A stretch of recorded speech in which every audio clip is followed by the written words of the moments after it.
মাননীয় মন্ত্রী এই মহান সংসদে দাঁড়িয়ে আমাকে কথা দিয়েছিলেন যে পহেলা মের মধ্যে আশুগঞ্জ ফার্টিলাইজারে গ্যাসের সংযোগ দেয়া হবে। সংসদে যে প্রতিশ্রুতি দিবেন সেটা ড্রিলিং বা অন্যান্য যাবতীয় আনুষঙ্গিক বিষয় স্টাডি করে তারপরে সংসদে প্রতিশ্রুতি দিবেন। মাননীয় স্পিকার, আপনাকে অসংখ্য ধন্যবাদ। মাননীয় স্পিকার, আমরা লোডশেডিংই বলি আর মেরামত শেডিংই বলি, গ্রামাঞ্চলে 10 থেকে 12 ঘন্টা বিদ্যুৎ থাকে না, এটাই হলো বাস্তবতা। আমার মাননীয় মন্ত্রীর কাছে আমার বিনীত প্রশ্ন, মাননীয় মন্ত্রী এই মহান সংসদে দাঁড়িয়ে আমাকে কথা দিয়েছিলেন যে পহেলা মের মধ্যে আশুগঞ্জ ফার্টিলাইজারে গ্যাসের সংযোগ দেয়া হবে। এরপরে আরো 1 মাস 3-4 দিন পার হয়ে গেছে মাননীয় স্পিকার, এখনো আশুগঞ্জ ফার্টিলাইজারে গ্যাসের সংযোগ আমরা পাইনি। গ্যাসের সংযোগ আছে, গ্যাসের সাপ্লাই আমরা পাইনি।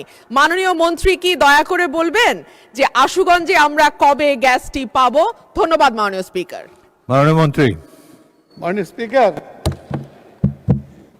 মাননীয় সংসদ সদস্য রুমিন ফারহানা প্রথমেই যে কথাটা বললো যে 10 থেকে 12 ঘন্টা বিদ্যুৎ থাকে না, এটার সাথে আমি একমত না। উনি বিদ্যুৎ ছাড়ছেন, আবার ওনার ফার্টিলাইজার ফ্যাক্টরি তো চালাতে বলছেন।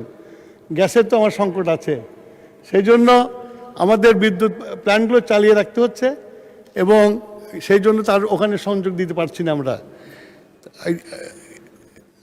এর বেশি আমরা যখন গ্যাসের অবস্থা উন্নতি হবে তখন আমরা এটা করতে দিতে পারবো।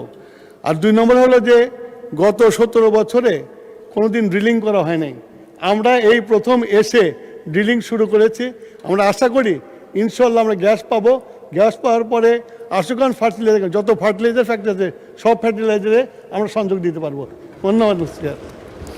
মাননীয় মন্ত্রী, আপনি কিন্তু সংসদে বলেছিলেন 1 তারিখ থেকে গ্যাস যাবে, সেটি বোধহয় পাওয়া যায়নি। তো সংসদে যে প্রতিশ্রুতি দিবেন সেটা ড্রিলিং বা অন্যান্য যাবতীয় আনুষঙ্গিক বিষয় স্টাডি করে তারপরে সংসদে প্রতিশ্রুতি দিবেন।